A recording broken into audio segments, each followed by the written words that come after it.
Picture this.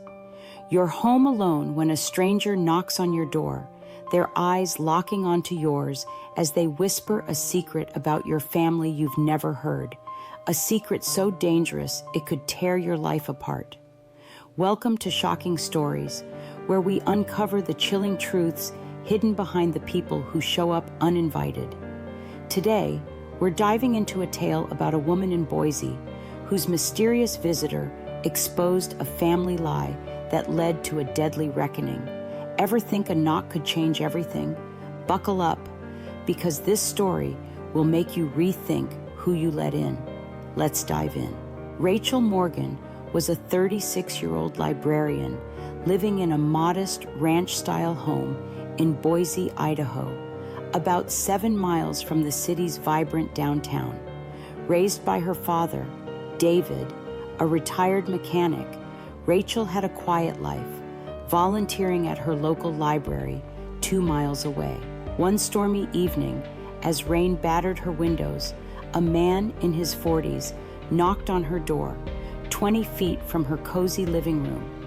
Soaked and intense, he introduced himself as Ethan Cole and claimed to know about David's crime in Nampa, 30 miles west, in 1985. Rachel's heart skipped a beat. Her dad was a gentleman who fixed cars, not a criminal. Ethan refused to elaborate, handing her a faded newspaper clipping about a 1985 Nampa bank robbery where a guard was killed and the robbers escaped. The article mentioned a local mechanic, questioned but released. David's name wasn't listed, but Ethan's eyes hinted at more. Rachel slammed the door, shaken, and called her best friend Mia, a journalist who lived 4 miles away in Meridian. Mia, a true crime buff, urged Rachel to investigate, warning, "Strangers don't show up with old clippings for no reason."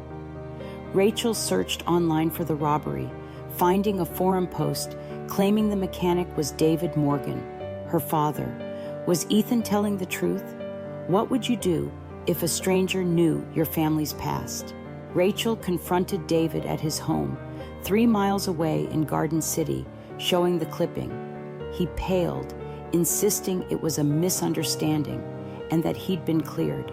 But his trembling hands betrayed him.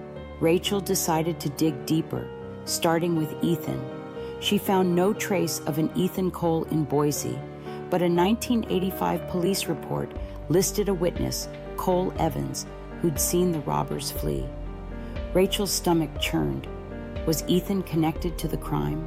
She hired a private investigator, Sarah Torres, based 6 miles away in Eagle, who specialized in cold cases. Sarah agreed to track Ethan, warning Rachel to stay cautious as old crimes sparked new dangers. Sarah's initial findings were unsettling. Ethan Cole was an alias with no records before 2020, but Cole Evans had a son born in 1985, raised in foster care after his father's death. Rachel kept Ethan's visit secret, acting normal around David, but noticed a pickup truck parked 100 feet from her house at night, its driver hidden. One evening, her mailbox, 30 feet from her porch, was pried open with a note inside. "Ask your dad about the money." Rachel's hands shook. A text from an unknown number buzzed. Truth hurts. Was Ethan after justice or something else? Ever feel like a stranger's knock is pulling you into a nightmare? Let's see where Rachel's search leads. You ever feel like a single conversation could unravel everything you thought you knew about your family, with a stranger holding the key to the truth? That's where Rachel was, reeling from a visitor claiming her father was tied to a deadly 1980s robbery, with a note and a truck in the shadows proving someone was watching. A clipped article and a shaky denial from her dad. Every clue screamed danger. Welcome back to Shocking Stories, where we're diving deeper into a Boise mystery that's only getting darker. Ready to see what Rachel uncovers? Because this story's about to take a deadly turn. What would you do if a stranger exposed your family's lie? Rachel's first step was to investigate the Nampa robbery.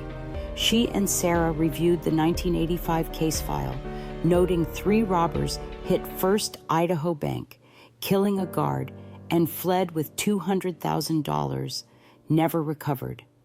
David was questioned as a mechanic who'd serviced a suspect's car, but no charges were filed.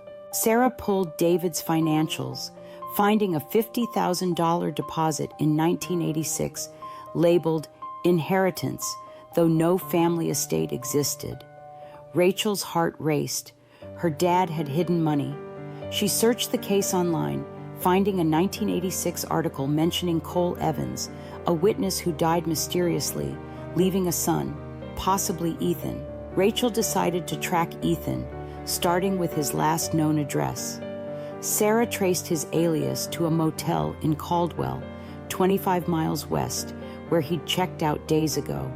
Rachel drove there, parking 150 feet from the motel, and found a receipt in the trash with Ethan's handwriting. Meet DM at cabin. Was DM her father, David Morgan? Sarah hacked Ethan's burner phone, finding texts to an unknown contact about settling the score and Rachel's key. Rachel's fear grew. Ethan was using her to get to David.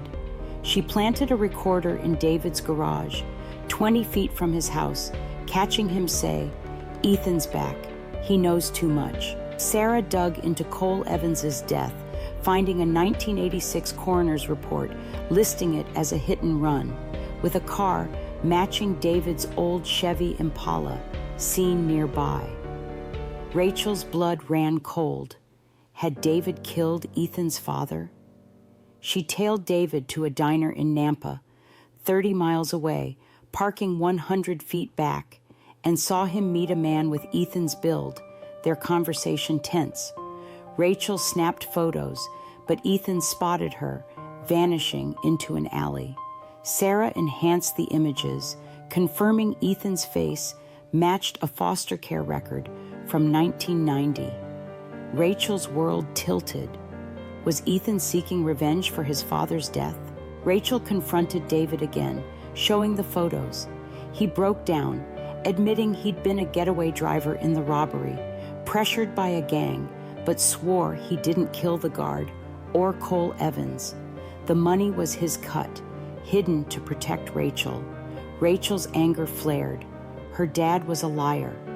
That night, her library office, 2 miles away, was ransacked, with a photo of her and David pinned to the wall, marked guilty. Sarah traced Ethan's text to a mountain cabin in Idaho City, 40 miles northeast. As Rachel left home, a truck followed her for 5 miles, then vanished. Her phone buzzed. "You're next." Ever get that sinking feeling your family's past is a secret someone will kill for? Let's see what happens when Rachel faces the truth. You ever feel like you're chasing a truth so buried it could destroy the people you love, with a stranger leading you straight to the edge? That's where Rachel was, realizing her father was a robber, possibly a killer, and the stranger at her door was after justice or blood. A ransacked office, a hidden cabin, and a tale in the night. Her life depended on confronting the past. Welcome back to Shocking Stories, where we're about to uncover the final twist in a tale that turned a knock into a fight for survival. Ready for the shock of a lifetime? This one's going to hit you hard. What would you do if a stranger was family?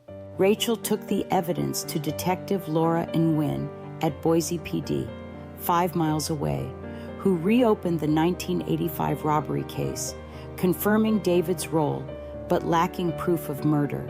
The twist emerged. Ethan was Rachel's half-brother, born to David's mistress, Cole Evans's sister, who died in 1986. Ethan, raised in foster care, blamed David for his father's hit and run and the robbery's fallout, using Rachel to lure him out. Nguyen issued a warrant for Ethan, warning he was unstable, with a history of stalking 10 miles away in Meridian. Rachel's heart broke. Her brother had stood 20 feet from her door, hiding their bond. Nguyen planned a sting at the Idaho City cabin, 40 miles away, but Rachel needed answers. She confronted David at his home, 3 miles away, showing Ethan's photos. "Is he my brother?" she demanded. David sobbed, admitting Ethan's mother was his lover, and he'd paid her off to keep Ethan's secret, fearing the gang's retaliation. David swore he didn't kill Cole Evans, but his guilt fueled Ethan's rage. Rachel's anger surged. She'd grown up alone, unaware of a sibling. Sarah traced Ethan's truck to the cabin, and Rachel insisted on going, with Nguyen's team 200 feet behind. At the cabin, 500 feet from a pine-covered ridge, Rachel found Ethan stacking cash, David's robbery cut, hidden in a safe. "You're my sister," Ethan said, his voice breaking, holding a gun. He'd tracked David for years, using Rachel to force a confession, planning to expose or kill him. Rachel stalled, asking about their mother, and Ethan revealed David's gang had threatened her, leading to her suicide. As Ethan aimed, David arrived, begging forgiveness, 30 feet from the door. Ethan fired, grazing David's arm, but Rachel tackled him, the gun skidding 10 feet away. Nguyen's team stormed in, cuffing Ethan, who screamed, "He ruined us!" Police searched the cabin, 50 feet from a hidden cellar, finding David's robbery records and Ethan's journals, detailing his hunt across 100 miles of Idaho. Ethan was charged with attempted murder, stalking, and extortion, while David faced robbery and accessory charges, exposing a gang network active 20 miles away in Caldwell. Rachel moved 150 miles to Coeur d'Alene, unable to face David or Boise's whispers. The worst part? Ethan's prison letters hint at other gang debts targeting Rachel, and she locks her doors, fearing another knock. So could you answer a stranger's knock after this? This is Shocking Stories, and we're just getting started. Hit that like button if this gave you chills, and subscribe for more heart-pounding tales.